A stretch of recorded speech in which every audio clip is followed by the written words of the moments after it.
Et donc salut à toutes et à tous, vidéo rapide, vidéo dans le côté théorie, dans le côté preview, parce que ça peut complètement aller dans plusieurs catégories aujourd'hui. On va donc parler de la suite de Dragon Ball Super, donc qui sera prévu je pense en animé mais aussi en manga papier, puisque le chapitre 42 a déjà commencé un nouvel arc qui est donc focus sur la patrouille galactique et un fameux prisonnier qui s'est évadé où Goku et Vegeta seront complètement mêlés à l'affaire avec Jaco. Donc pour l'instant ce fameux arc est seulement officiel au manga papier puisque je pense que l'anime recommencera en 2019.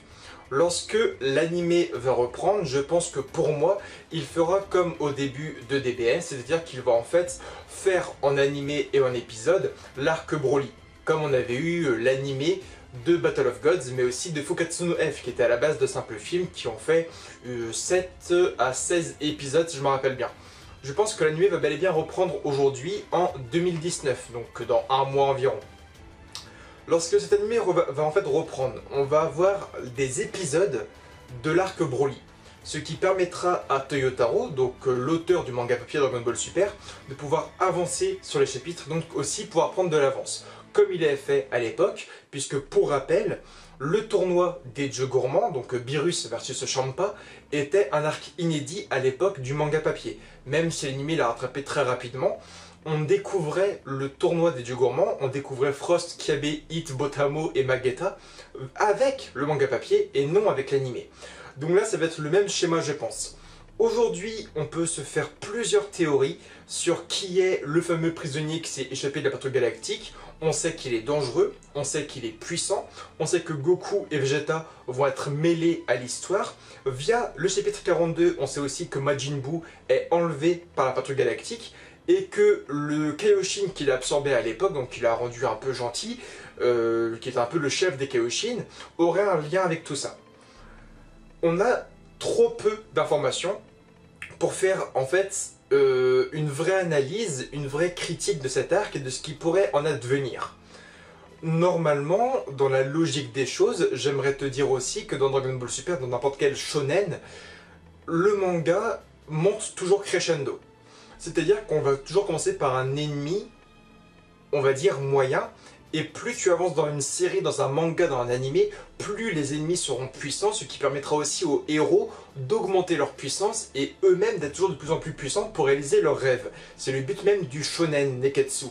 Là, on a un grand problème, c'est qu'en fait on va se dire que on a eu le tournoi du pouvoir avec Jiren, on a eu Broly, donc Broly, on a quand même dû avoir Gogeta pour pouvoir terrasser Broly, mais là on a l'arc de la patrouille galactique, qui est un arc officiel de Toyotaro, c'est-à-dire que l'arc de la patrouille galactique n'est pas un arc comme la planète Pot-au-Feu, etc. La planète Pot-au-Feu c'est un arc filler de l'anime. Aujourd'hui c'est dit, l'arc de la patrouille galactique est un arc important, un arc inédit et un arc officiel à la trame originale. Donc, la logique des choses voudrait te dire que le prisonnier qui s'est sûrement échappé de la patrouille galactique aujourd'hui serait probablement plus dangereux que Broly. Et là, on part sur des délires assez fous. Pour rappel, la patrouille galactique dans laquelle travaille Jaco est donc une unité de patrouilleurs qui traverse l'univers numéro 7 pour l'instant, même si je pense qu'il y en a dans le 6 et les autres univers. C'est donc une patrouille qui punit les voyages dans le temps. C'est-à-dire que par exemple Mirai Trunks est un personnage qui pourrait être complètement puni. Parce que Mirai Trunks est un personnage qui, comme indique son nom, est un personnage qui vit dans le futur. Trunks utilise la Time Machine, donc la machine du temps, pour remonter le temps, aller dans le présent ou aller dans le passé, pour prévenir des gens des catastrophes naturelles ou des ennemis qui vont arriver. C'est comme si moi je vivais en 2035, que je prenais une machine à voyager dans le temps, que je retournais en 2018 pour dire attention, à cause de la pollution et à cause des gilets jaunes, on part à une catastrophe naturelle. Voilà, ça c'est interdit. C'est là où Jaco entrerait en résonance avec moi en disant voilà ce que tu fais c'est interdit, et donc il m'arrêterait. C'est ce que fait avant tout la patrouille galactique. Elle est faite pour ça, Jaco l'a expliqué à plusieurs reprises. Alors oui, la patrouille galactique n'agit pas seulement sur la police du temps.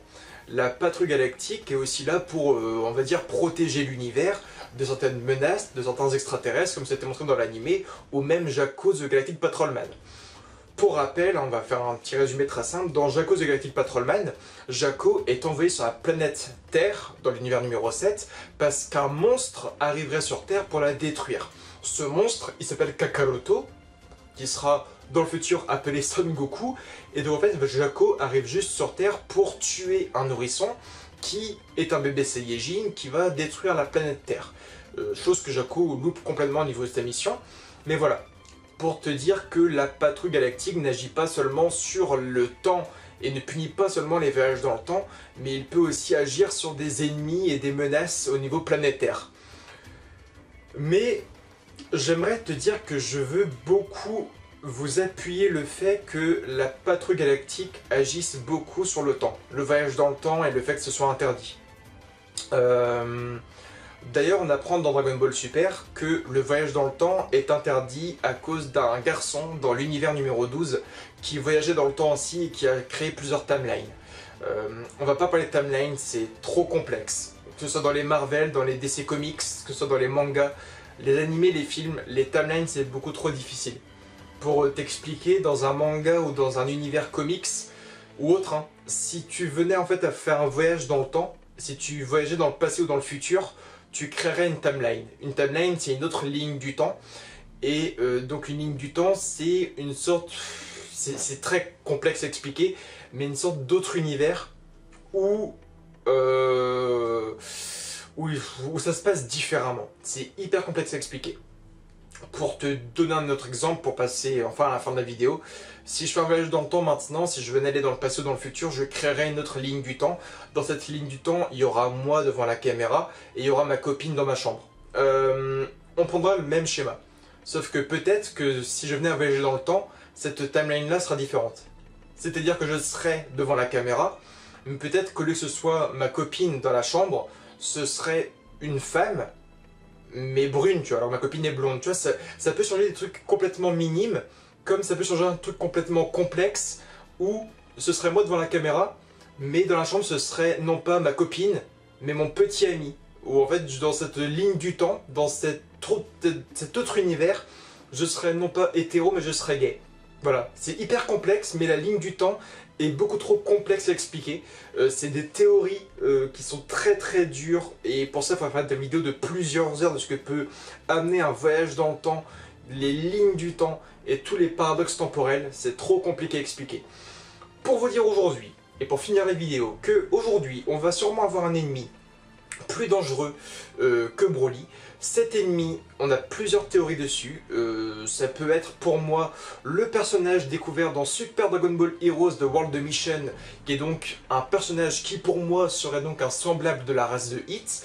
Hit connaît le Tokitobashi et les Tokitozarashi.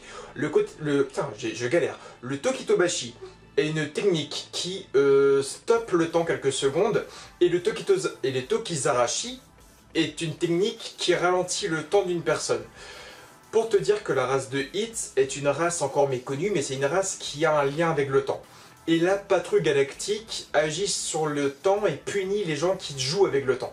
Donc pour l'instant, moi je te dirais que oui, l'ennemi à venir pourrait très bien être ce fameux personnage de Super Dragon Ball Heroes The World Mission, qui est donc pour moi un semblable de la race de Hit, il lui ressemble complètement, et sûrement un personnage qui use le Tokitobashi, mais le Tokitozarashi aussi.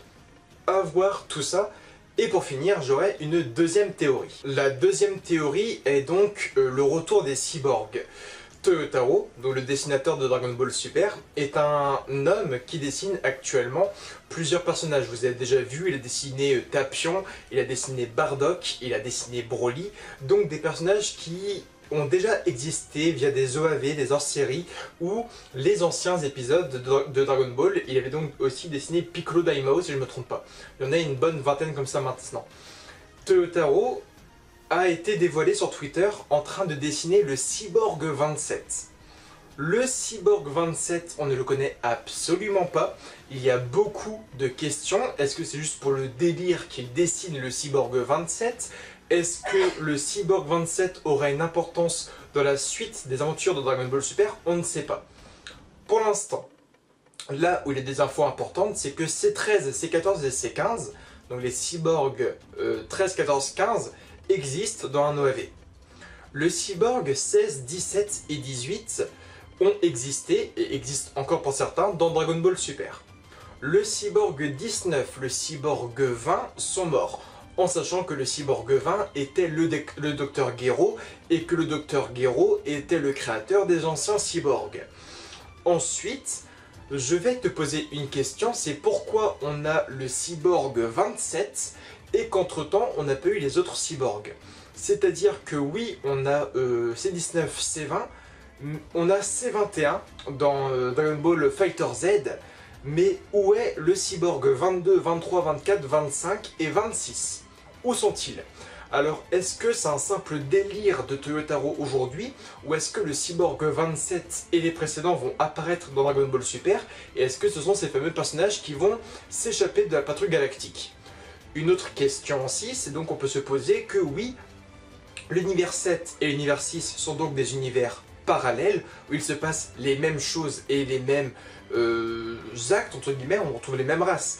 Dans le 6 et le 7, il y a les Namek Seijin, dans le 6 et le 7, il y a les Saiyajin, il y a la race de Freezer, etc. Je vais te dire que Beerus, dans l'arc du tournoi des dieux gourmands, il a ramené l'univers numéro 7. Est-ce que il a ramené la planète Terre dans l'univers numéro 6? Maintenant, et donc c'est la dernière phrase de la vidéo pour laisser un peu la théorie aussi à vous en commentaire.